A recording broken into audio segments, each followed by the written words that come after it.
Hey, what's up? This is Mr. Bill.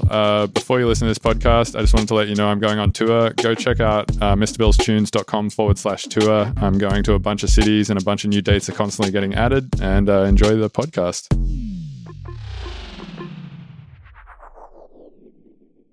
Hey, you're listening to the Mr. Bill podcast. Hey, you're listening to the Mr. Bill podcast. Hey, you are listening to the Mr. Bill podcast. Hey, you're listening to the Mr. Bill podcast. Hey, you're listening to the Mr. Bill podcast. Hey, you're listening to the Mr. Bill podcast. Hey, you're listening to the Mr. Bill podcast. Hey, you're listening to the Mr. Bill podcast. Hey, you're listening to the Mr. Bill podcast. Hey, you're listening to the Mr. Bill podcast. Hey, you're listening to the Mr. Bill podcast.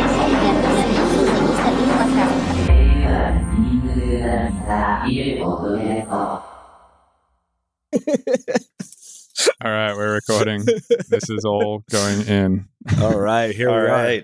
Yeah, well, thanks for coming on. Yeah. I appreciate the conversations we've had in the past, just because you guys both have a pretty interesting perspective on the music industry, I guess, from starting a weekly that ran for like 7 years straight, and as far as I know, still kind of is a thing. The Wormhole stuff. Yeah, Wormhole is a thing. Wormhole is still a thing? Yeah, not a weekly, but it's a thing. We're doing about I'm just gonna 2 shows a month and sometimes more. So we're still throwing a ton of events, just not 50 to 80 a year. Yeah. When I look back on it and we realized that we were doing like 50 plus shows a year. Well, what got really gnarly is for years we talked about how we should start doing more big one-off weekend shows. And then the last year we had the weekly, we started doing that all the time. And when I counted up everything we did, it was like 75 to 80 shows between the weekly and everything we promoted and then through ourselves. And that was just way too much. So when you guys were doing the weekly, and just to like give people a little bit more perspective who are listening, the weekly was called Wormhole Wednesday. It would run every Wednesday night, and every Wednesday night you would have a new lineup of 5 to 10 acts, and you would book a venue like, say, the New Parish in Oakland or something like that. And then you would run basically a show every single week. And so you would do 52 shows a year and you did that for 7 years, right? Roughly. I mean, basically the weekly wasn't, I think we did every Wednesday for about 6 years. The first year was not exactly like every Wednesday, but that was the goal though. Yeah. So after a year we hit every Wednesday.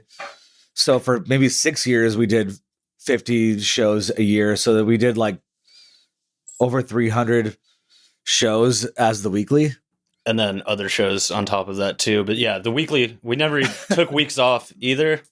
We didn't take Christmas or Christmas Eve off or really anything. We always thought it was very important to not miss any weeks and have people be able to reliably show up and know we were there every time, which it's part of how we kept a packed crowd in there every week.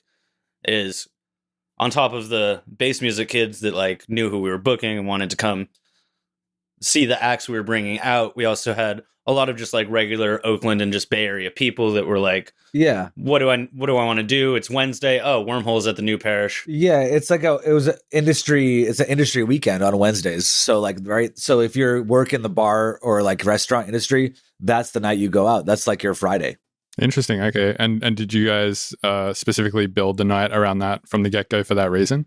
No. Or is that just sort of what I think Wormhole Wednesday just had a nice ring to it and was the probably the only day of the week we could get at the original bar, which was a little bar called Portal that's by Lake Merritt, which is really funny to think back on the party being there, because even when it was there, they didn't really want it there. But the only day of the week we could get at any club was a Wednesday because nobody else wanted it. Even with how established we are now, working with new venues, most of them still want you to take like a Wednesday or a Thursday before they'll give you a weekend. At this point, we don't have to deal with that as much because even people more established. Yeah. Right. Even people we haven't worked with have heard of us, or like if the club owner hasn't, someone that works there is like, oh yeah, those guys are legit. I've worked with them somewhere doing something. Dude, how many managers have you talked to that were like, what are you guys doing? There's 300-400 people here on a Wednesday. It was not normal. Like venue managers were confused. They're like they came for you. You know, they came for like this party. Yeah, they're not coming here just to go out to this Yeah. bar. Yeah. Or whatever. Yeah. Well, definitely. When we started doing every single week, and when I got involved, is when Wormhole moved to Arrow, which was a small bar in downtown Oakland, and I've been to their bar on weeknights when there wasn't our party, and it's just like maximum 10 people watching sports. So in that sense, like when a bar knows that the Wednesday is only going to have 10 people at it watching sports, and then you go in there saying like, hey, we want to bring a Wormhole event to this bar on a Wednesday night, it's going to have 300 or 400 people. Do they give you like a pretty favorable split on that? Or do they go kind of like, well, you got to pay us a lot of money to have the bar on the Wednesday night, even though we're only going to have 10 people in? Or like what's the kind of dynamic that you have with the bar owner at that point? The deal for the weekly, we never had a rental fee anywhere. Was it just like a split of ticket sales, basically? No, it was generally they take the bar, we take the door. Okay. We took all the risk of the guarantees for the artists. Okay. And they took all the risk for the staffing, basically. Okay. Right. And even for like venues we worked with doing the weekly, if we wanted to do a weekend show, we would definitely have a rental fee. But for the Wednesday, it was like we were saying, you know, they weren't going to fill it anyway. When we first moved to the new parish, which is where we were at for the majority of the weekly, they definitely were still booking some like Wednesday shows on their calendar at first. And so for the first few months, that they would usually like push them to be early shows. So like, but sometimes that would push our party back, which drove us crazy. Like we'd get there and there's a punk band playing, but that punk band would usually be playing to like 40 people. And they were pretty quickly like, okay, you guys, like, this is messing up your guys' stuff, and you're packing way more people in here anyway. Like, even like the opening hour of your party, we're selling more drinks than like these entire shows. So you just have Wednesdays. Right. Yeah. Okay. Interesting. So what, I'm interested, so just like to preface this question, I've put on one party, and that was at the end of last year in Sydney, because I couldn't find any promoters in Sydney to book me there, and it's like my hometown. I wanted to play a show there. So I ended up booking the venue myself, and then ended up booking the artists myself. So I got Copycat, Azuki, and then like Prowl, which is just like a local drum and bass act in Sydney who does like cool drum and bass stuff. And I found the whole process for me took like probably about a month of like, and I think most of that hinged on waiting for other people to make decisions kind of thing.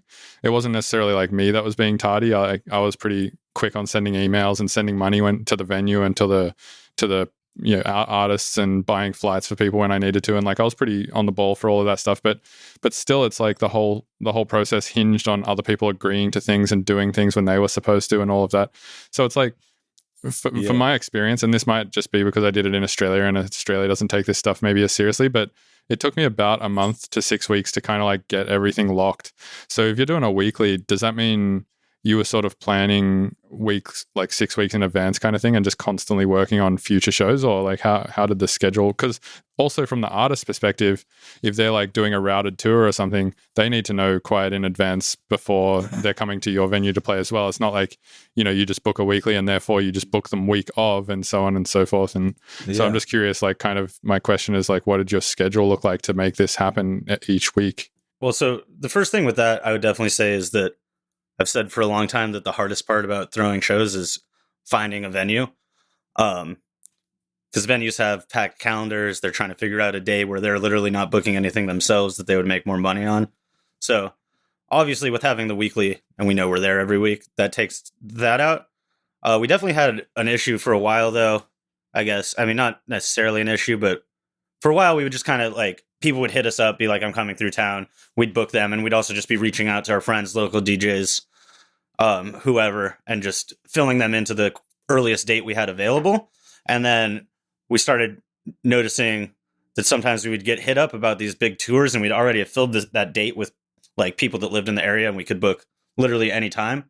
So we started, you know, waiting until we had those headliners filled in, and then building support around them so we wouldn't fall into that area. Because it really obviously sucks when you're turning down, let's say, like someone from the UK that you really want to book, and the 2 weeks that they could do your party, you already booked, and it's like your homie that lives up the street. But also something that helped with that majorly is like, we grew our reputation, and then all the agencies started hitting us up. For a while, we were doing a lot of reach out. If we wanted to do a bigger show, we were like, who do we like right now? Who are we listening to? Who can we fly out here that we think would like be a good set and sell tickets?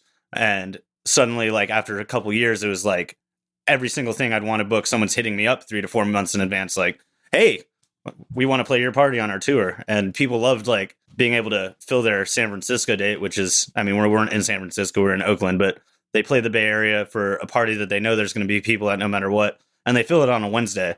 There's a lot of smaller cities, smaller markets. It's hard enough to get people to come out on a Friday or Saturday, and doing something like on a Wednesday or Thursday or any weekday is just like not worth it at all. So speaking of like people coming through to just want to play a party that's going to have people at it no matter what, this would then constitute a soft ticket play, right? And I think something that like a lot of people who listen to this podcast probably don't understand is the difference between a soft ticket play and a hard ticket play. Did one of you want to explain what that is? Because I think you'd have a better idea as to what it is than I do. Well, a soft ticket is like a weekly, so like or a monthly. Wormhole would be a soft ticket. Yes, or even very like the softest, or like even a club that has a big walk up, like 1015, or for example, or like Beta in Denver. It's soft-ish. And if you're talking about the difference between a hard ticket and a soft ticket, so hard, it might be easier to explain hard ticket, because a hard ticket is where people are buying the ticket strictly to come out and see you play. So that usually means that there's no promoter on it, technically speaking. There's no one pushing the show, hyping up people to come out. It's just people see your name, see you're coming through town, your fans see you post your tour flyers, and they're like, I'm buying a ticket to that. So when you see like people trying to build hard ticket histories, a lot of times which means you have a reliable reputation for selling tickets everywhere you go, just because of who you are and how many people like you. People want to work directly with venues and try not to have a promoter on there at all. Right, because then their split of how much they earn is just sort of getting smaller because they have to split it with the promoter. Well, there's that, but it's also like your number, like your market history is devalued if it's with a promoter or like a softer ticket show. So we have a crowd that will come out to our show even if they have no idea who we booked. And this was especially true of the weekly. There were some nights where we booked some pretty obscure acts that we just liked and didn't really think people would know. And like sometimes a bunch of people would be there and we'd be asking our friends like, oh, you listen to this person too. Like I remember one of the earlier ones was this guy Snubluck from Denver, who's awesome, but like didn't really have much draw in the area. And our friends were like, nah, we just saw that you guys were hyped on this. So we came out because you guys always just book cool stuff. And eventually it was just like, we had that crowd. And if we booked someone bigger that people did know, then those are the nights where we like sold out like 600-700 tickets instead of doing 300 to 400 or whatever. Yeah. So but I want to ask you a question, Benji. Remember when we stopped getting hit up for certain acts because they were trying to build hard ticket history? I mean, that's still an issue that we're dealing with. I remember when that crossover kind of started to happen. And also part of it was, the whole time we were doing the weekly, it was $5 pre-sale, $10 at the door. It was even cheaper before that. And for most of that, that's so dumb, dude. Yeah.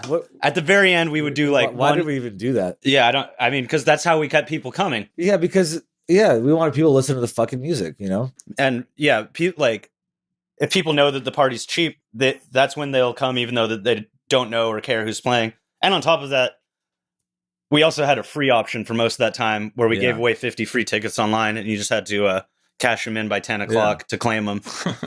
Which is kind of like to get people there early. Yeah, get people there early. And because when we started at the smaller venue, it was like free before 9 and then it was free before 10. But we always had this free option so that people could just, regardless of your income or where you're at, you can still come party. It was also just a community thing. Yeah, we wanted to fucking share this music with people. Like, you never heard this before? Like, there should be no barrier to entry, to experience this thing that we are excited about.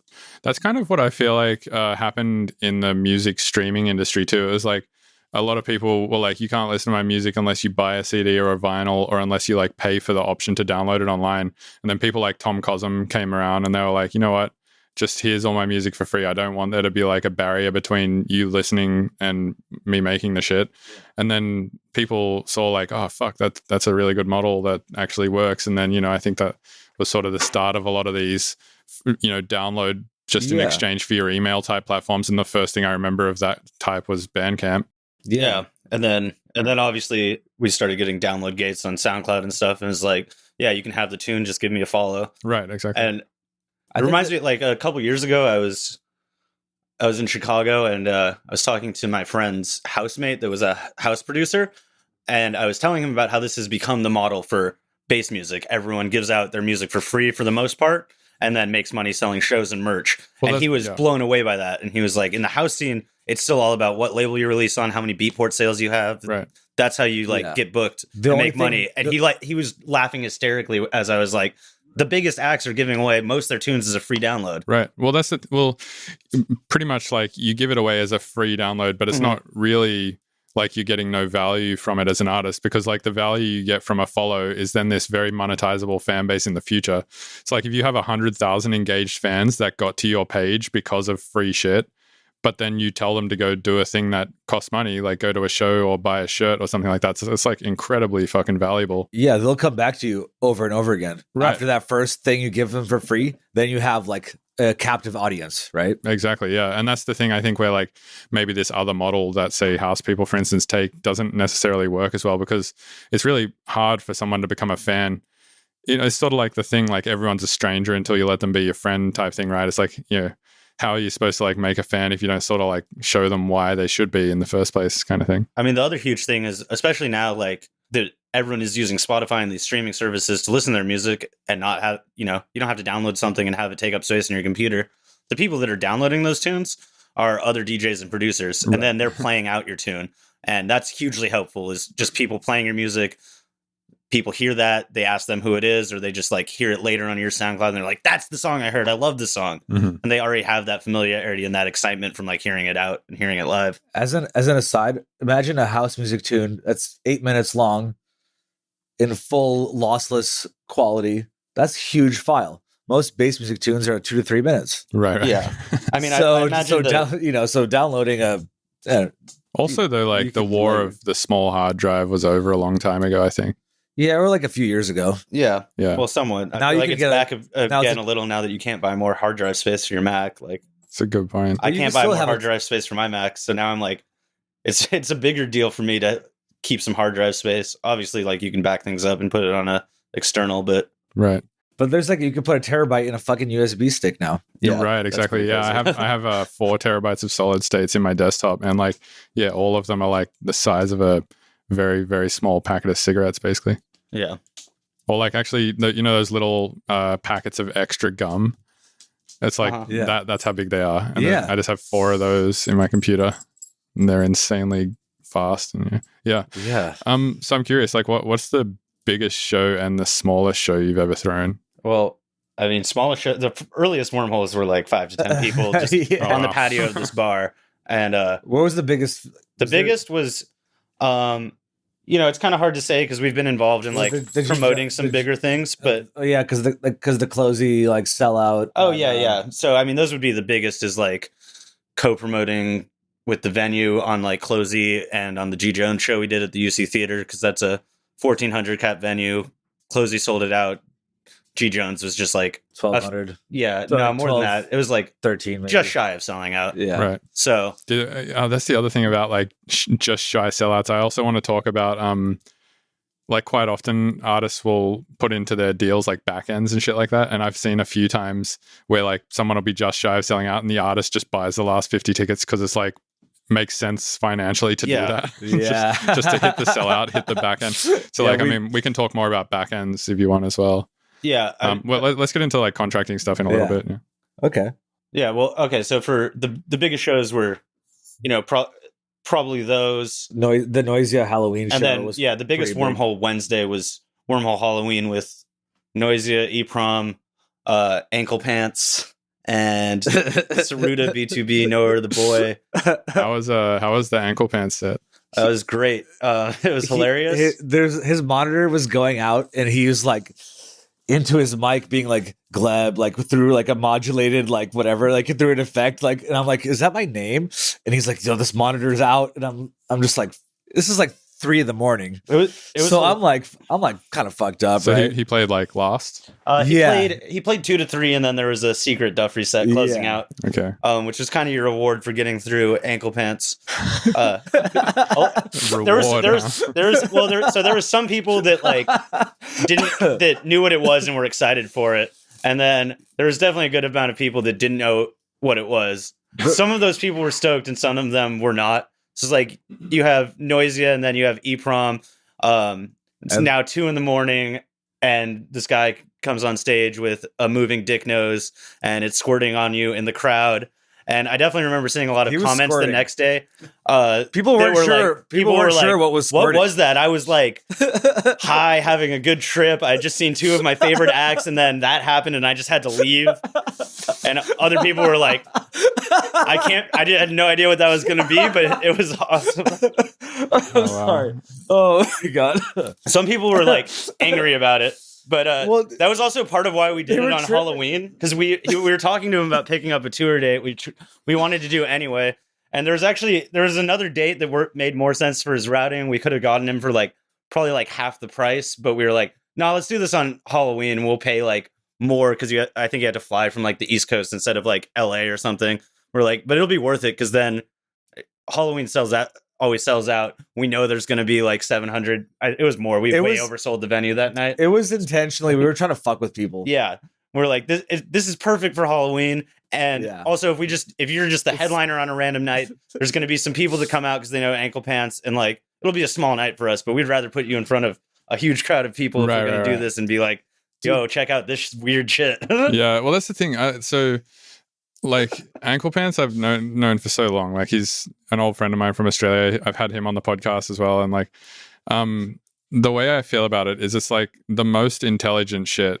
Like, oh, it is, yeah. How he makes his music and like the amount of like intention and thought that goes into it is really impressive, and the amount of thought and just skill that goes into like making his live setup and like his outfit and like all the mechanical parts and like hardware. The prosthetic face and like just everything about it is so impressive. But it all gets lost on people because not everybody is that technically apt, so they don't really know what they're looking at. So you have to really explain to them why it's cool.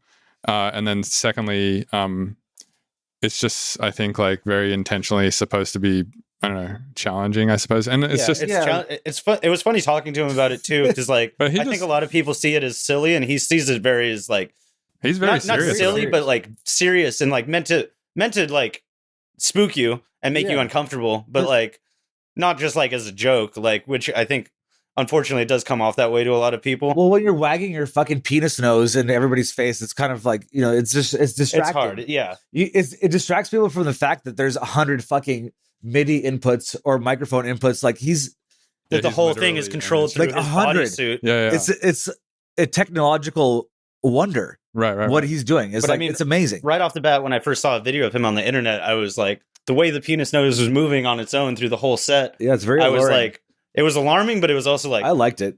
That some like serious programming went into what that thing is doing, and it like.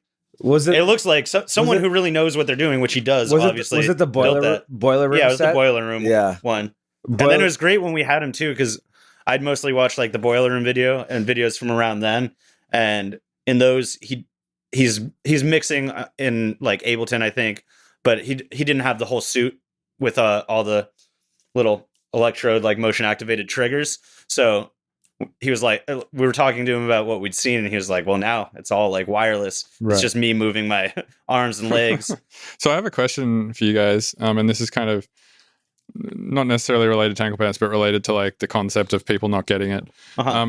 When you have something that's like that technical and people don't get it, do you blame the people or do you make the thing simpler so that everybody can get it? And then do you think like the simpler thing that everybody gets is a more powerful thing just because everyone gets it? Or do you think that the more technically interesting, crazy thing is the more powerful thing, but because everybody doesn't get it and the message kind of gets lost on everyone, it then becomes sort of less powerful? I love this question because I was literally just thinking about yesterday about how much my opinion on this has changed over the years. Because I used to really just crave the most not just in live terms of live setup, but also just like the music itself, like the most crazy broken shit that I could get my hands on. And during things that, a set of just like dance floor bangers, I'd be standing in the crowd, my friends would be loving, and I'd be like, yeah, this is all right, I guess. And these days I almost get more enjoyment out of something I know that other people will like as well. And I was kind of wondering to myself if that was the product of being a promoter and like worrying about how many tickets things sell. But also, I've kind of over the years, there's almost a greater art to making that simple thing in some ways, and making something that's so relatable. Because I don't know, something I've learned from just like years of producing also is that you can just use a bunch of effects and make something really crazy sounding. And what's much harder is making something crazy sounding that is also like relatable to other people and is really dialed in. Right. And making a simple song with a noise that's just so like fat, but still like and unique that it stands out to people, even though the tune is really simple or weird or harsh or whatever. Like you can make a really simple song be super unique just by using an interesting sound. So I think I know an artist that like nails this, who everybody appreciates for being quite intelligent, but also like the most basic EDM fans who have just gotten into the scene can also understand it, and that's G. Jones. Oh yeah, I knew you were gonna say that. Yeah. I knew you were gonna say that. I think he's like perfectly like got that. Dude, he's like my. I think we probably both agree that he's like probably both of our favorites. Well, yeah, we've been listening to him since before the G. Jones day when he was Grizzly J. Right. And yeah, the early days of G. Jones, it was really like pretty and melodic at first, and then he really dialed in just that ridiculously minimal sound, but that was always so fat and so dance floor friendly. And now it's great seeing him branch out and do the more experimental technical stuff now, but I don't think he would ever have gotten the response that he does to what he's doing right now if he hadn't developed this fan base of just knowing that he was going to crush the dance floor every time. Well, that was very intentional on his part. Yeah, definitely. He definitely like, because his early stuff was very experimental, and he intentionally like simplified and went banger. Mm-hmm. And built up this crowd so that he could go and drop some Aphex Twin type shit on them, which is what he's doing now, And once you have enough people in front of you, you can give them whatever you want, and they're down. But also, like, there's something, ridiculously cool about all those minimal bangers that he made, because even people I knew that liked all the craziest, like, weirdest glitch hop at the time and things like that could still appreciate that for just being so clean and well produced, and just anyone would listen to it and just kind of dance to it. It's pleasant music. It wasn't, and it was at a time where like we were just coming out of like everyone listening to bro step, and the bangers of the time were just like the most aggressive things, and it was like had all the same dance floor energy, but with these really nice, pleasant noises. Right. So I think like I look at say electronic music in a similar way to how I look at stand-up comedy. I look at it as kind of like setups for punchlines, basically. And if you've ever like watched really good stand-up, you can notice that like the comic will be taking you down this like really fucking weird path and like introducing more and more complex ideas as they go, and then the punchline is like some pretty complicated, like strange, fucked up, obscure situation, but is so funny because of like the whole setup. And I feel like electronic music is similar in that way sometimes, especially someone like Greg's music, where the whole setup is so like complicated and stuff, and then like what the drop, like if you just listen to the drop on its own, you might be like, oh, that's a bit too much, or that's a bit weird, or like whatever. But if you like listen to it in context of the set or in just the song itself, it becomes this really like impressive, interesting punchline. Definitely. And I mean, and I think he's just a master of that. Like, he's a master of like putting you in the right space for to introduce it to, like, I think he really must think a lot about like how things are gonna be on the first listen, because like on the first listen of any G. Jones track I can understand it but also appreciate how intelligent it is, and then it has like incredible amount of re-listen value as well, where you can listen to it again and again and still more and more, still keep getting new shit out of it. He's one of the few people that we both listen to like over and over and over again. That's probably there's so what much I listen detail. to most lately. There's so much fucking, like, when you really like listen over and you hear all these. Yeah, especially in these last two albums. Oh my god. Right. Another person that I think does that really well, especially in a live setting, is Yeti, and that definitely wasn't the case when we first started like listening to and booking Yeti. And I remember having a conversation with him once where he was like, "Yeah, I've learned that you can't just hit people with the weirdest shit the entire time. Right. But if you start getting them dancing and they're like bobbing their head to like, a pretty simple dubstep tune for like, and it's just you just have them dancing for like 15 minutes and then you play the weirdest tune ever. They get so much more satisfaction out of that than when it's just like an hour of like breakcore and just like weird experimental brokenness. Well, it's like contrast, isn't it? It's kind of like if you see like a really heavy neuro set, it's like by itself, one of those neuro tracks, if it plays by in Spotify or something, like let's say I don't know, like a noisier track, for instance, or maybe not noisier, but like just I don't know, like the Billin or something. Yeah, Billane's actually a fucking great example. Like if you hear one Billane track in a Spotify playlist of drum and bass or a Spotify playlist of anything, you'll be like, holy fuck, like that is a fucking tune. But I've seen Billane play twice, and when you listen to his stuff for like an entire hour, it kind of just gets grey. Because it's, and not to talk shit on Billane or his sets, it's just like static. It turns into like right. He has a very specific like sound that he's going for. But the thing that Yeti does so well in sets is he paints with a lot of contrast. So he's like he'll play something that's like very simple, and then something that's incredibly aggressive, and then like a chip tune track, and then a fucking breakcore tune, and then like a really. I mean, there was even a period of time where what you just said about Billane sets. I felt about your sets for like a couple years. You were really just going full on crazy the whole time. And you know what that was, is that I would only play originals. So I would literally just play all my music. And at the time, my thought process was like, well, you know what? Fuck people. Like if they don't like the set, I mean, like this is the music I have, right? It's the music that I've been writing, and I've put this limitation on myself to just play my own music. So if you don't like it, then I'm sorry. Well, but I loved it. That's all I have, right? But, I still, there's definitely times where it just like, even though the craziest shit is happening in front of you, like halfway through, you're like, I kind of need a break. Like, right. I have a different view on it these days, and my view actually came from a conversation with Yeti, where he was like, "Yeah, I kind of feel like your sets are a little grey, and I feel like they need more contrast." And he then said that to you. Yeah, and then I started like playing other people's tunes in my set, and like just trying to become a better DJ in general. And now I have a lot more fun showing people tunes that I really like, plus my own shit. And cool. 2, I think people respond a lot better to my sets now as well, and all that stuff. So that's great. Yeah, and I mean, over the past few years, you've written a lot more stuff that is those kind of like dance floor friendly tunes. It's still like got enough like super fresh sounds and like complex little glitches and fills to sound like a proper Mr. Bill tune, but the meat of the tune is more catchy and repetitive. Right. And that, you need some of that repetition. And I remember I've talked to Kill Smith about the same thing, where he's like, my old music is just like super crazy the whole time. Stutter edits and like everywhere. You can still have like all these crazy parts in your song and still give people something catchy to dance to. And I loved that stuff too. That's like what made me fall in love with his music. But I mean, you can see like literally every case we just talked about, the crowd definitely responds better when there's a balance of both. Totally. And when things go full crazy for a minute and you've already been just like, you're on the dance floor, you're high, you're just lost in the set. And then all of a sudden this super weird, crazy, broken thing happens. You're like, whoa, what is going on? And then it comes back and there's like a catchy melody again. And you're like, but it can't be too boring. Yeah, it can't be too boring and too simple. Yeah.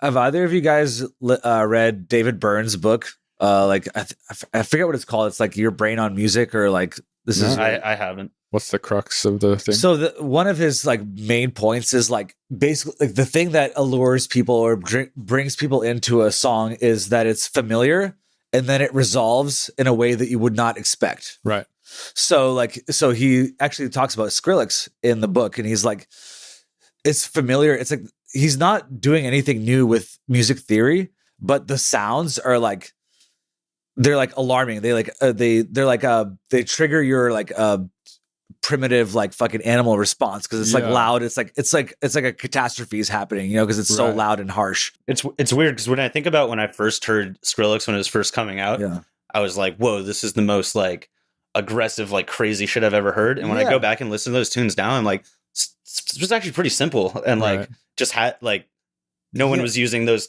so like quite as harsh aggressive noises at the time. The steps of like music evolving like that were like, we're going to surprise people with this new like sound design or whatever. That's actually a good point, because it's like, if you think about like Metallica, they're so huge. Yeah. Literally it's like country music meets metal.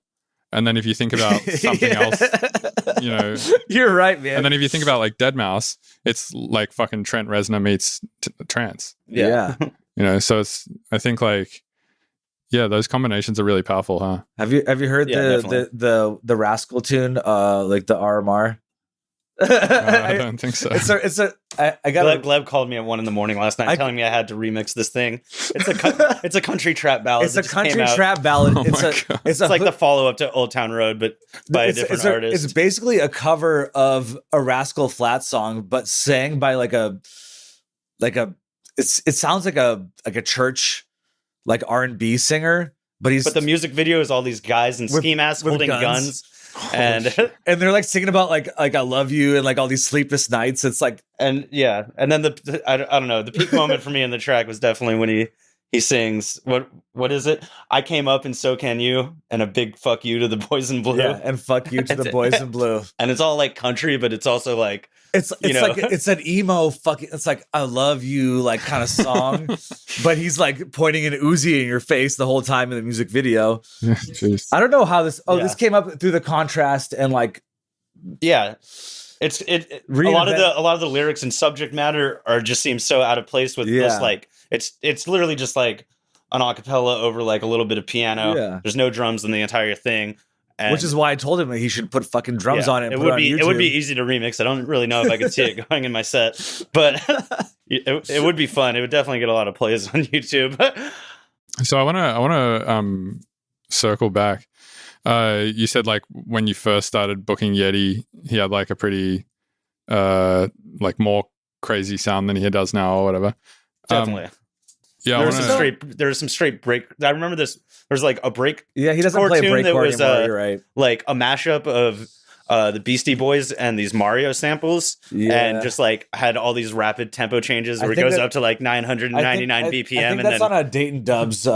Yeah, I think it actually came out. It's Dayton Dubs. Yeah, when he still went by Yeti Master. So there'd be stuff like that, and just it was just. I mean, also it was just like. He's gotten better at producing, and he's really refined his sound at the same time. Right. I really want to talk about like the first time you booked him. Can you? Was this? No, that was the yoga studio party. No, the first time I booked him was for Frosty Fractals with Bill. That was his birthday actually. When I first met, that was Yeti's birthday. Yeah. I gave him an amethyst. Nice. I really want to talk about Frosty Fractals. Okay. Well, let me preface by saying, the first time I met Yeti, I was playing a set at this festival that used to happen called the Filth of July, which was it was 4th of July weekend and there was heavy dubstep, so they called it the Filth of July. And I was playing my set and there was this guy with like he was bald, except he had one really long rainbow dreadlock that dripped down to like his butt, and he just kept handing me joints while I played because I was playing music that was like weirder than what 95% of the party was playing. I had no idea who he was, and he just kept handing me joints going, keep going, man, keep going, this is great. And then like I found him on the internet later and looked him up and was like, oh wow, this is like what I'm trying to do but more evolved and with like several more years of experience behind it, because that was probably like the first year I was even producing and playing. That's really cute. Yeah. Can I just tell you how adorable that is? Yeah, and how much I love that. It was cute. In a sea of bro step, we were the people trying to keep it weird. So we became fast friends. And then, Frosty Fractals was, I think, the first time I booked him. Frosty Fractals was the first party I ever threw before Wormhole was the thing that we even charged money for. We'd thrown a couple just like Renegades in the Woods before that. Yeti might have played one of those, but I don't think so. I really want to talk about Frosty Fractals. Frosty Fractals. That was like the first thing you did, right? That was the first real thing I did. Yeah, that's what I'm saying. The first, and that was like one of your first few shows in the States, right? That was show number 3 for me in the States. What year was that? That was 2012. Yeah, so March 2012. Right? Yep. My friend heard you were coming, and he was like an even bigger fan of you than I was at the time. Who was that? I was Kevin? I had like just. Was that Kevin? Yeah, that was Kevin. Shout out Kevin Sawyer. Yeah. I love Kevin. Was he he's not the guy who puts on Motion Ocean, is he? No, he's not. Not sure what he's up to these days. He's in Arcata, just laying low. But anyway, he really wanted to book you. We were going to do just like a Renegade at our friend's parents' house. Mm-hmm. Said friend's parents were out of town on vacation in Hawaii because they have like a huge property in the Santa Cruz Mountains. A terrible idea. And then looking back on it, right? And then we wanted to book like more and more people, and like a lot of the people that are like these days really huge that played then, like G Jones was still Grizzly J. Yeah. He played. Yeti played.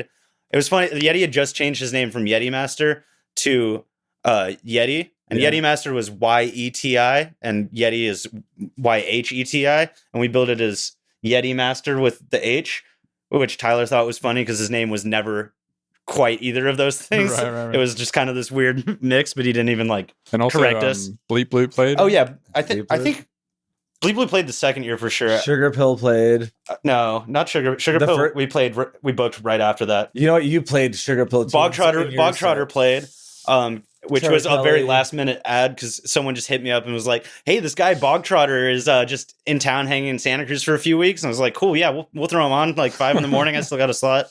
Sixes played, like all sorts, and most of those people were just like local people that we just happen to be friends with, and it's pretty crazy where their careers have gone. The Fruit Bat played there too. Oh yeah, Fruit Bat, all sorts of people. Lab Rat. Dude, you know what? Those QSCs slapped. Yeah. It was the fattiest QSC system I've ever heard. But to give everyone a perspective on why we think it's so funny to be talking about Frosty Fractals, like a month before this party, it was supposed to be a one night like thing. We decided to just add a second night and turn it into a camp out. We had no idea what we were doing. And then like the week of the party, Bill was already staying at my girlfriend at the time's house in Santa Cruz. Coloma house. Yeah, with a few days off before the show. And I remember getting a call from someone that I thought was a cop. It was this woman being like, "Hey, are you Forever Endeavor?" Which was our like production company name. And I was like, who is this? And she was like, "I was just wondering if this is who I talked to about buying tickets." And I was like, "The ticket link is on the Facebook event. Just buy a ticket there." Yeah. She's like, "Oh no, but I want to buy a ticket from you. Like, are you the guy in charge?" And I was like, so I was like, and at this point, also the friend whose house we were doing this at, I'd actually never met him yet. So he was the friend of the other friend I was throwing the party with. And I was about to hang up on her because I literally thought it was the cops. We had just 2 days before put up posters around downtown Santa Cruz, which is still not quite sure how she got my number actually. But I was about to hang up and she was like, wait, no, this is the property owner. I'm Kevin's mom. Kevin threw the party in other Kevin's house we were throwing it at. She was like, yeah, so this is like not happening. I was like, okay, well, I at this point still haven't Mesa. I am in I at this point that is a dope property that they I at this point, yes. Okay, well, so I am in charge. I've never met your son, so you're gonna have to give my friend Kevin a call here, and he can talk to you because like I haven't even been talking to your son. I've just been like booking artists and whatever. So Dude, I hang up on her after that, and I call my friend, and I'm like, okay, so Kevin's mom's about to call you, and she's really pissed off, and I'm just giving you a heads up that's happening right now. And obviously, we couldn't do the party there anymore. So we posted on the Facebook event page, like, hey, so this sounds really bad and unprofessional, obviously, but we lost the spot we're doing the party at. Does anyone have, like, somewhere we can do it instead? This is like how many days before? This is like 2 days before, 3 days before. 3 days before max. And how many tickets had you already sold? I don't know, probably like over 100 or so. Okay. Party was like, we probably sold like 200, 250 tickets all weekend. Good. Yeah, pretty good. But yeah, so you weren't about to let this party go down. Yeah. Like in flames. So our friend it was going to happen. Our friend Chris Light saved one the way day. or another. He hit us up. He was like a Santa Cruz local. I actually hadn't met him yet either, but he knew like a lot of my friends. But he was like, I got a spot you guys can probably do this at. And it was these kids' property. They like rented it for well, actually this dude's cousin rented the property, but this dude lived on it. And the guy who like actually paid the rent on it just used it once a year for this giant birthday bash for himself. And they would just have like bluegrass bands play. Yeah, apparently everyone would fight each other. There's like basically a shooting range with a stage. Yeah. And this property, you have to, it's literally on all three sides are Nicene Mark State Park. So there's literally no neighbors. And then the other side is a mile-long dirt road that goes up to it, where you have to cross 4 creeks. And it rained the whole week leading up to the party. So that meant that whole road was mud. And if you didn't have 4-wheel drive, you couldn't drive up the road. So you would park at the bottom. I remember like rocking up to the party Did you walk? No. So they were like, oh, you have to. Yeah, they were basically when I rocked up. They were pretty much like, You rocked. you can't like go down there. You need What did to. you say? You said rocked? No. I like rocked up to the party. Wait, what? Like when you drove up when he Like got there. arrived. No, like, you When he rocked. arrived, No, like yeah. rock. Like that's how you fucking. He said, yeah. You said arrived, and I heard rock. No, he said rocked I up. did say rocked up. Like I. No, rocked that's up. what I'm trying to make sure that you said that. Yeah, I did say that. Yeah. That's cool. I like that. Okay. So anyway, I got there and they were like, yeah, you can't go down this path because it's like all mud. So you have to get a ride down with this dude in this 4-wheel drive. So Did you have a cowboy hat on? yes, he did. And I got in and he's like, oh, so you're playing tonight? And I was like, yeah, man. And he's like, oh, yeah, cool. Check this out. And he like opened his glove box and just pulled out a fucking pistol. Yeah. And I was like, what?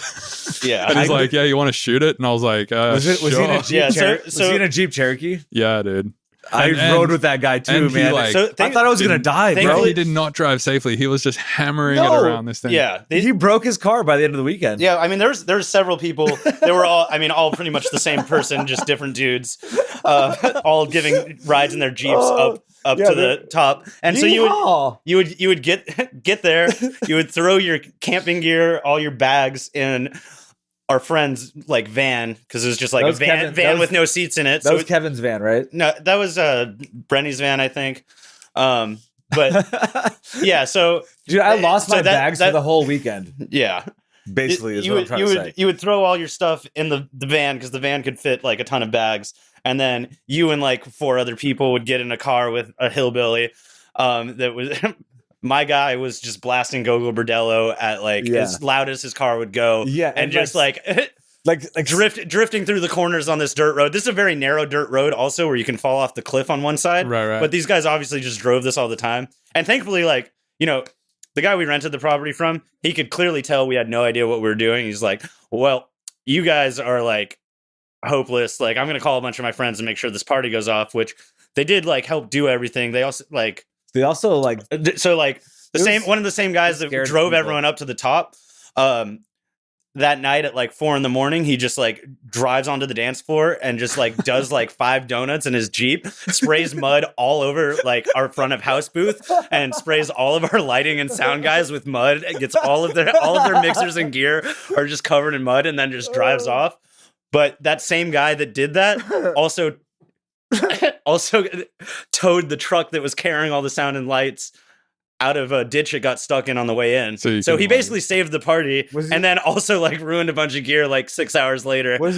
Was he also the guy that shot the fucking branches down for the bonfire? I have no idea. There was He shot No, the there. Well, yeah, so there was a giant bonfire that shooting was branches off of these big ass fucking trees.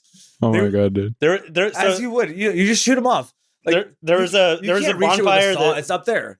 That's the a good point. bonfire Yeah. went from like before we got there till after we left. It was just I remember one night too, there was I this thought I was gonna die, this bro. really angry looking guy that was clearly not one of our hippie friends, holding a can of gasoline, just looking angrily at the fire, and just every few seconds he'd like run up to the fire, pour a bunch more gasoline on it, the flames would just go crazy, all these hippies would back up and look at each other like really scared, and this guy was just like yeah and then like do it again, and he just did that for a few hours. The other funny all these guys, This is really important. this This is really important that we're talking about this because the mountain guys were if like we didn't have this experience, we would not be doing like what we're they doing. weren't they right? were I mean, like they were nice it's people debatable. and they helped It's us throw the debatable. whole party. They just did different things for fun. You know, we like to get high and listen to bass music. They like to get drunk and shoot guns and fight each other. They were all really surprised when we told them. They were like, "What are you doing for security?" And we were like, "I don't know." Like, we got like a couple homies, and they're like, "You're gonna need a bunch of security if you're gonna have this many people here. People are gonna be fighting all over the place." And we're like, "Nah, no one really fights at our parties." And they're like, "Oh, at our parties, everyone fights each other. I fought this guy like last year, like." That was just normal for them. And so on top of all of that, all these guys, There's more. all these mountain boys that like shot guns and fought each other for fun, were like taking like acid and like 2CB and all these psychedelics that they were getting from our hippie friends Which at they the party. probably, So like- they were all like Oh my God. higher than they'd ever been in their lives on drugs they'd never tried, with guns in their holsters. So Holy and we fuck. didn't have any sort of like medical or team or anything there. There wasn't even really a bathroom. Though we were supposed to be able to use the house on the property, but both nights, like something happened. Like the first night, someone broke in a door and the property owner just locked it. And our friend was supposed to build a little outhouse that he forgot to set up the first night. So everyone was shitting in the woods, and at the end of the party, Not everyone. Well, not everyone. I didn't shit the whole weekend, bro. Yeah. Before the party started, we knew that there was only going to be like one toilet there, so we were posting on the event page on Facebook, "Shit before you come, poop before you come," and we just had all our friends post that all over Facebook. Real thing, man. And then at the end of the weekend, I had to go around the property and I had to clean up all the renegade poops with a shovel because I promised him that I would. Like when we rented the property, he was like, "Okay, like." You have yourself a deal, but if there's any renegade poops, you got to walk around and clean them all up. So I did. And our friend that had forgotten to set up the outhouse in the first night, he had to walk the trash bag of poops like down the hill at the end of the weekend because no one wanted in their cars. That was his punishment for forgetting to do that. And then, yeah, like I remember... Wow, did you want to know about Frosty Fractals? Because you just got like... Yeah. Dude. And I remember like the first night, dude shut down the house bathroom because someone broke in the door and he was all pissed off at me. And then the next morning he was like, "Hey, I'm really sorry about that. I thought about it, and someone kicking in my door was much more likely one of my friends and not one of your friends. So I'll let you guys use the bathroom again." We were like, "Okay, cool, yeah, it was definitely one of your friends." Better and better. Holy shit. So yeah, and then I remember like the day after you played, the next morning, I was trying to find a ride for you out of the property. The next day for me was insane too, because like I had to wake up. I mean, I had to be at the airport at like 8 a.m. because I had to play in Montreal the next night. Dude, yeah, I was playing Montreal the next night from Santa Cruz. So like I had to leave. That's like a 6-7 hour, 8 hour flight. Mission, fucking yeah. And then like me and Ryan together did this huge travel day to Montreal, and then at the customs gate in Montreal, he got detained and locked in like a prison thing for trying to go. Where did you guys fly through? Montreal. So it was direct to Montreal. Well, I think we went through like New York or something. Yeah. But anyway, or something. Yeah, something like that. So and after then that whole travel day, Ryan gets detained. He gets detained. He gets detained in Montreal. Spent like a night there, I think, in a whatever you call it, like an asylum prison or something like that. Basically, I talked to Jim last week on. He's stuffed in a baguette, basically. Yeah, pretty much. And then they were like, "All right, you can't come in. We're going to send you all the way back to San Francisco." So he just had to fly instantly all the way back. Did he get a free ride back to? They paid for his plane ticket back. That's not. But I thought it was when I was looking for a ride for you. I was looking for a ride for someone, and I went up to all the guys that had been. There's like 4 dudes that all had Jeeps there that were shuttling people up, and I walk up to one of them. He has like 2 holsters with guns in them around his side, like on a vest. Yeah. And I'm like, "Hey, we need like just one ride down the hill for like our headliner that played. Like, is there any way one of you guys could do it?"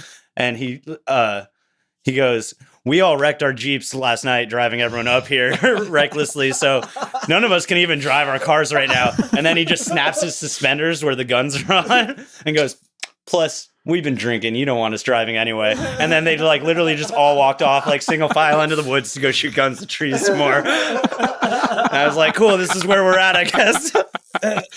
Why is this like the nascent, like the birth of whatever the fuck is going on now with us? I mean, this is a critical moment in our. I just wanted to start throwing parties somehow. Me and my friends hit, like one time in high school, we went on an acid trip where we like started saying the term "forever endeavor," but endeavor is spelled like an endeavor, and we just said it's a forever endeavor over and over again. And then when we started going to parties and festivals, we were like, we're going to throw our own festival one day, and it's not going to have any of the shitty music that we have to listen to at all these other festivals, and we're going to call the company Forever Endeavor. So that's what we launched as. None of those people, like, except for you. Yeah, like, I think, basically no one actually, like, had the interest or, like, drive to really throw parties. Forever and ever. Oh, I get Forever it. Endeavor I never knew that until just now. Yeah. Like it was really funny on acid. Endeavor to do something. Yeah, what's that song? It's like, forever and ever. Oh, we'll God. make this last forever. Yeah. Blake 182. And Right. a little different, sorry, but that's sidetrack. I'm But so yeah. No, singing. I can't sing. That's why I'm a DJ. Right.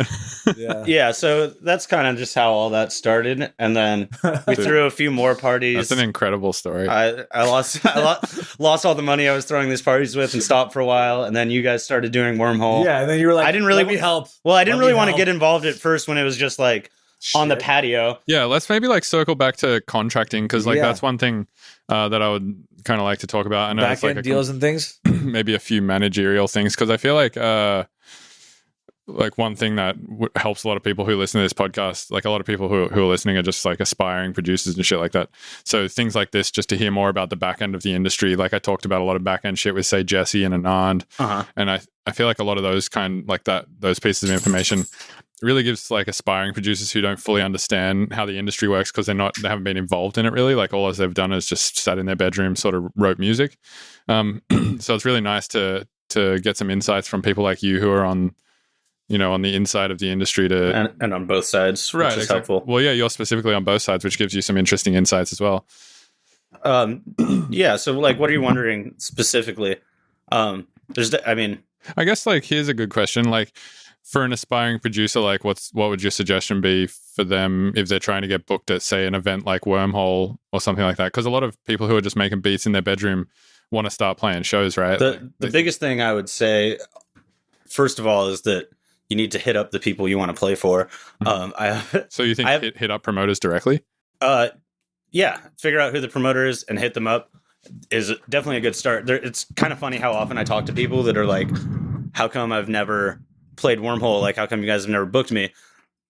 And I check through my email and my messages, and I've never gotten a single like message or email from them or a manager or an agent ever being like, hey, we'd like to come through Wormhole. Well, so here's wait, the other part of that is what's really helpful also when you reach out to people is tell them when you want to play and what's going on for you around then. Because that's another thing I do get messages from people that are like, hey, I'd love to play Wormhole sometime. I'm like, great. So would literally everyone that makes bass music in the entire country. Right. But if I get an email from someone or even just a Facebook message sometimes that's like, hey, I am going to be in California. I'm playing this other show in LA on this date, or I'm playing like Womp and Humboldt on this date, and it'd be great to do Wormhole while I'm there. Then all of a sudden, if it's someone I want to book anyway, which is like most people that are dope, all of a sudden that becomes a priority. I'm like, hey, let's get you on while you're here. And that was a lot easier for us to do when we were doing the weekly. Well, yeah, because we always had a date. So it's harder now that we have less dates and all of our dates are really stacked with headliners,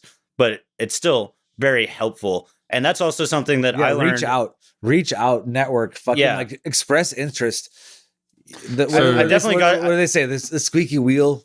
I've gotten some salty comments that I've seen from people over the years that think like most of my touring as an artist has come from connections I made through Wormhole, and that's not even the case at all. It's all most of like the promoters I've become friends with that have booked me many times over the years started out with just a message of me being like, hey, I'm going to be on your area at this time. I'd love to play, and here's my music. Yeah, and before I started working with you, or before you had an agent, you fucking grinded super hard. You connected with everybody. Fucking everybody all over the country. And and I mean, I can say the same thing for a lot of people that played Wormhole like all the time. Like some people played Wormhole like 2 or 3 times a year, and it wasn't because they were like the biggest artists. Some of them were our friends, which obviously like helps a little. We want to support our homies, but the biggest thing was that they would make it work. They would hit us up and be like, hey, even if you don't already have a date booked in that area, just being like, hey, I want to be in California in these 2 weeks, like 3 months from now. Because even still, I have problems with like agents and artists hitting me up and being like, hey, I'm like going on tour next month or in 2 months. I'm like, I booked out the next 4 or 5 months already. So even though I would love to book you, like, I just don't have a date. I'm doing as many shows as I can. And like, yeah, like give me like as much notice as possible. Right. So like what we've also learned from just how far out we book things is that most of the promoters you really want to play for are booking out. Like we booked out our whole first like 6 months of the year, like in January, basically December and January. Or before that. Or before. Yeah. January shows were getting booked out earlier, you know? But so by the time like February came, it was like, I've been telling everyone the same thing if I respond at all, which is, yeah, like we're booked out through June. I like don't have a date for you. I'd love to get you on when it makes sense, but like give me more notice. Like what is it right now? It's like the end of February. Mm-hmm. We're getting hit up still for May and April, and I'm like, I got nothing, dude. So what about I got nothing for you. What about artists who are like really small and they don't have an agent? Like, how do they Well- sort of deal with the contractual side of things when they go to play for I mean, Like the thing is, Does the I mean, contract even matter, really? but the thing is, Was it important for you as you were coming up when you were a small artist? well, I mean, Bill had an agent even on his first tour. Yeah. That was like the first contract I ever signed. right. But so what we were just talking about with me is even for like years before I had an agent, I was booking tours all around like a large portion of the country by myself. And I didn't do contracts for any of that stuff. But everyone I worked with was either a promoter I'd heard of myself or a homie recommended and was like, hey, if you're going to be over there, like play for those guys. And I had a few people just like notice that I was putting myself out there and hustling and be like, hey, let me help you do this. I do the same thing. Whereas a lot of people, I feel like, just kind of sit there and hope something happens, hope an agent signs them or someone just hits them up to book them. Right. And I mean, I've seen that work for a very small handful of people, if that. The first person, bringing him up again, that told me how to do this was Yeti. Yeti, when we met him, lived in California. And then he got laid off at his job at the weed farm and moved back to Ohio. And then he would come out every year to California. Every summer, he would play emissions and a bunch of California shows. And he would play everywhere he could on the way, which is like, you know, a bunch of small West shows closer to where he lives. And I was like, how are you doing this? Because he wasn't very big yet. Right. And he was like, how you do it is just hit up everyone whose like contact info you get, offer to play for very cheap. He was like, play for $200 and just do that. Yeah, that's enough to get you from place to place and not be like totally broke. But like, no one is going to break the bank if they can't get you $200 to headline their small party. It's probably not worth playing, you know. Right. Yeah. So that was hugely helpful. So I'd like reach out to people and be like, yo, I'll play for super cheap because I'm going to be in the area. This is halfway in between here and this other date I have. So you can do that without an agent. And at that point in the time when I was doing that, and for a lot of time we're doing Wormhole, like half the bass music scene, even bigger artists didn't have agents. And we're just kind of there's way more agencies, people representing people now. So, but you can still do that without I want to add to that. Like if you're at the level where you're only getting $200, you're better off developing a personal relationship with the promoter, Right. with all of these promoters, with all these other artists. I think the personal relationship, like this is a very like, I mean, like this. We all know each other. It's very like, even though it feels like bass music is becoming this huge thing, it's still a very niche market where like everyone in the industry pretty much knows each other. If you don't know someone, you know someone that knows them. Right. And another big thing I would say on that is I've definitely like, you know, some producers make these like kind of sad boy posts about how slept on they are. And I especially notice overlap with people who feel like they're totally overlooked and people who think that it's all about just the connections you have and like this term networking, which I find painfully ironic because like I was saying earlier, all the connections I've made started out with an email to someone I never met, sending them my music and telling them I was going to be around or wanted to be around. And all that really comes down to is just like literally being vaguely polite to people. Hi, how's it going? Hi, I'm over here. Right. This is me. This is who I am. Yeah.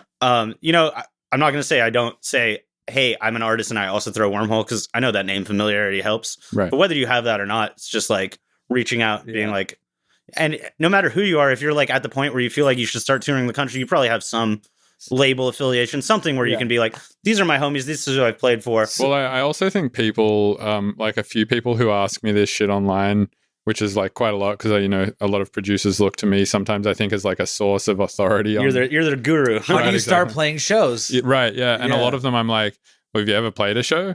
And they're like, no. And I'm like, do you know how to DJ? I'm like, yeah, do you know how to DJ? And they're like, well, I don't know. I'll just like put the tracks in Ableton and play them. And it's like, you might want to like practice a little bit before. Yeah, that's a big thing. Yeah. There's definitely, I've definitely noticed there's a good amount of people that have these big SoundCloud followings and stuff and have never really played a set. And sometimes we've even booked people with like pretty large followings that when they came and played, their set was like pretty all over the place. There's no real flow. Right. And they played a bunch of unmastered stuff that just sounded like garbage on a big system. And it was like very underwhelming for the crowd. Even though we personally like their music. We like their music. Yeah. And wanted to book them. Yeah. I think I was definitely like that for a long time. Like I would play. Not in the same way. Okay.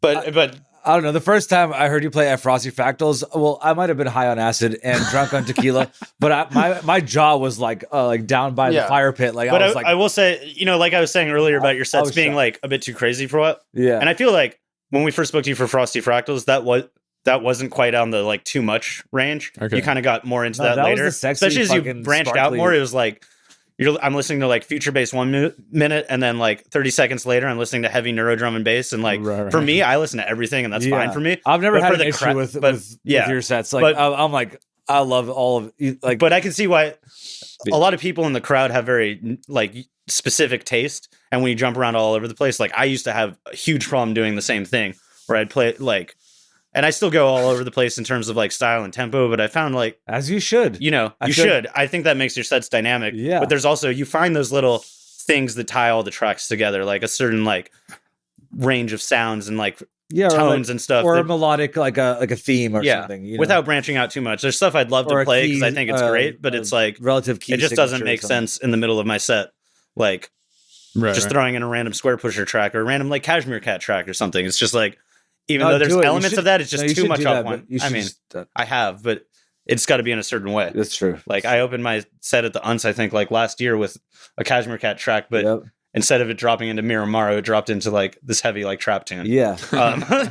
So that was a fun way to start. I got to have my like few moments of that beautiful piano melody, and then at the start of my set, I tricked people, and they were like, "What? He's playing this?" And then I was like, "No, this is what I Yeah. normally play." Remember I closed out after Bill on Valentine's Day a couple years ago, I wasn't there, but yeah.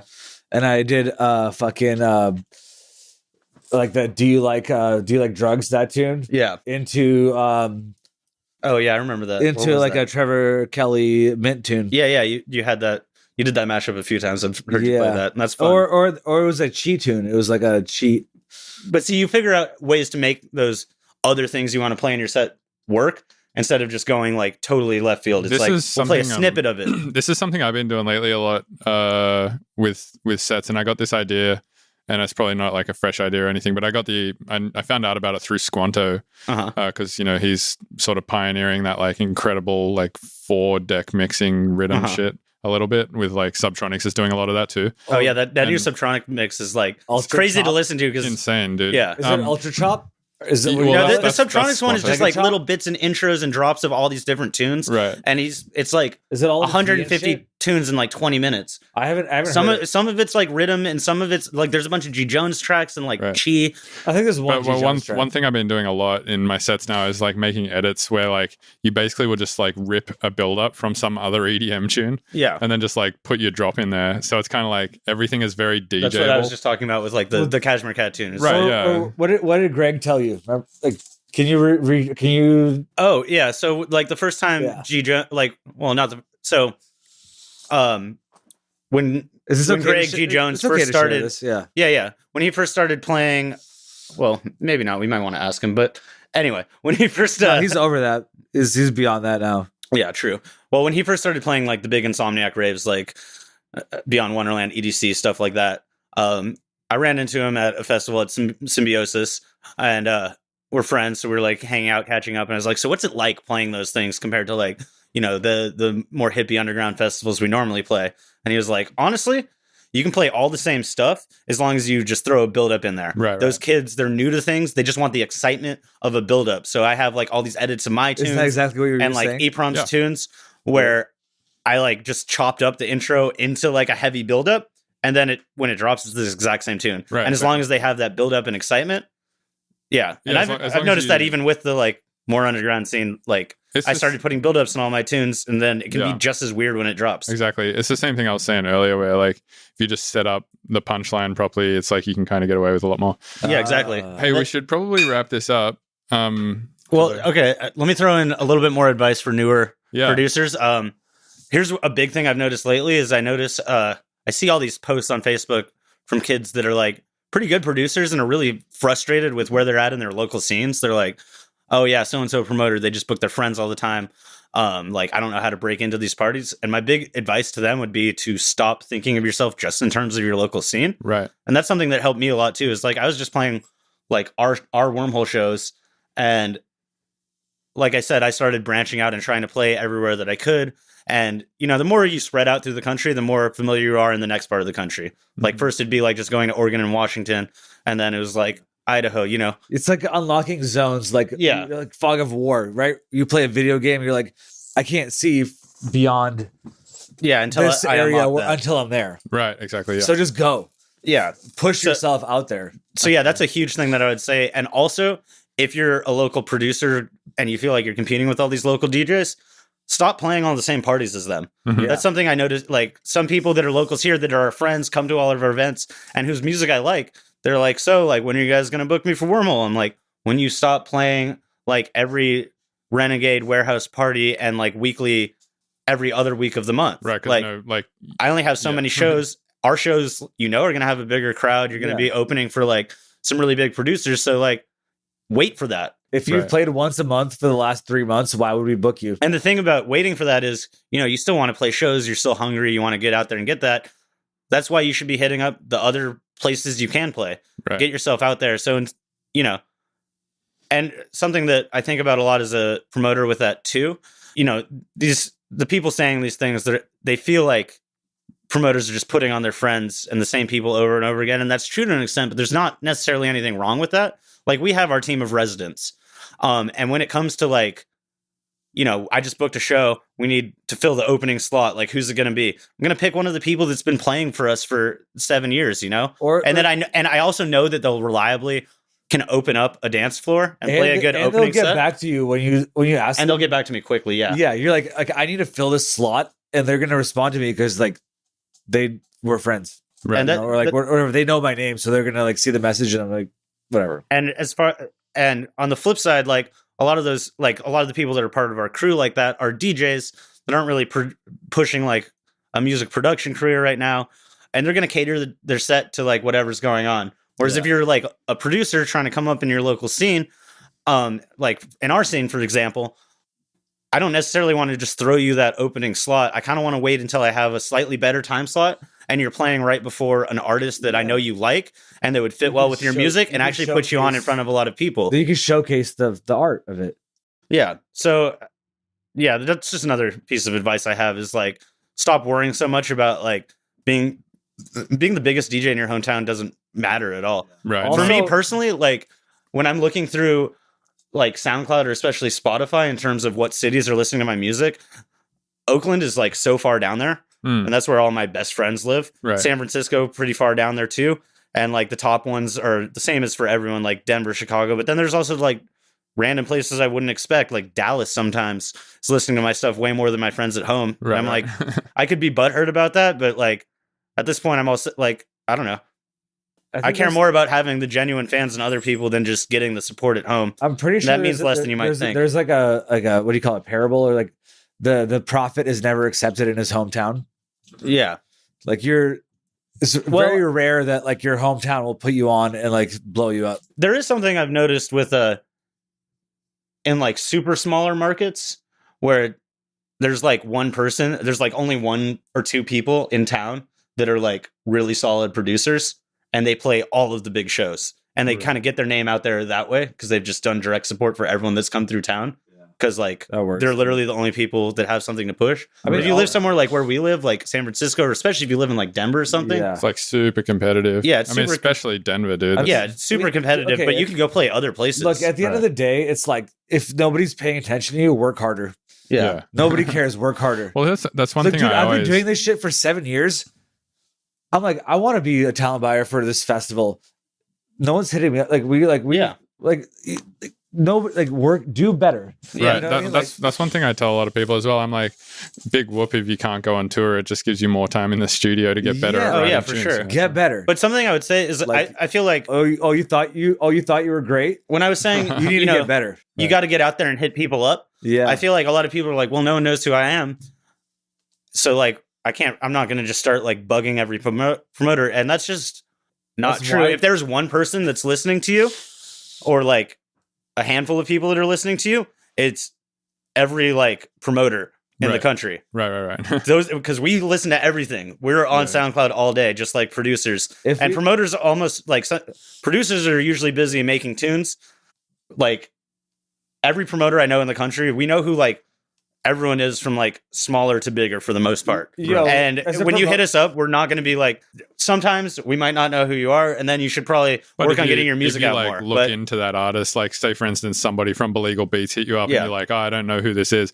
You would only have to look into it for like 2 seconds to be like, Yeah, oh, totally. they're on Bill's label, they're like related. That, Yeah, exactly. That definitely helps a lot. Right, exactly. but like 90% of the time, I'm like, I'm familiar with who you are, even if you're like a pretty small name. Well, Right. and we did that with Wormhole Music Group. How many times did we release a tune from somebody with like under 500 followers? Yeah, I always had a policy of On just sound. listening to everything and releasing it if it was good. That's kind of what I do as well with Belegal Beats. Like a lot of Yeah. the people who are on Belegal Beats are incredibly underrepresented and have like a couple of hundred SoundCloud followers, but make incredible fucking music. Like Yeah, this one totally. guy, Blanket Dragon, makes the I most. don't know if I've heard him. Dude, it's so fucking good. It's like I explained it to Michael yesterday. It sounds like listening to life in reverse.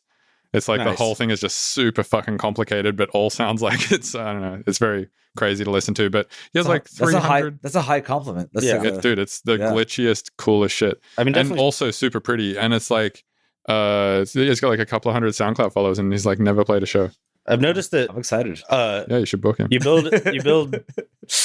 I've noticed you build a lot of following just from releasing frequently, Yeah. and not necessarily on how dope what you release is for That's most also people. true. Not everyone. There needs But to be a balance though, I think. there's definitely a balance. You can't just put out a bunch of crap. Right. But I've noticed that if I'm releasing something like a couple times a month or even more, my follower count will just keep going up and up, even if a lot of those tunes aren't getting a lot of plays or attention. Right. Yeah. But every time I release something, no matter what, you're going to get that big initial, like, ooh, something just came out. And then, like, people that haven't heard you, they'll follow you. You know what I just realized is we didn't really like introduce each other. It's like do we never mention that Benji? is also secret recipe. Yeah. Okay, well, Yeah, we can that do is the good. intro now. And I mean, we can. We could just write it in text. And That's just- exactly right. Yeah, yeah. like once we do all the social posting, Yeah. it'll come out that way. yeah. Dude, speaking of which, we got to wrap because I got to Yeah. do Yeah, some shit. But I appreciate you guys coming on. Do you think and we I'll- got some good content? tons? Yeah. And I would love to like have you guys on again at some Yeah. point to like go further down the hole. yeah, I we think can- there's I- way more holes we can go down in terms of this. I mean, yeah, there's so many. But yeah, all right. Thanks a lot for coming on. Yeah, cool. What do we say now? Do we say adios? Yeah, that'll do. Adios. Adios. Till the next hole. Thank you for listening to the Mr. Bill Podcast. Thank you for listening to the Mr. Bill Podcast. Podcast.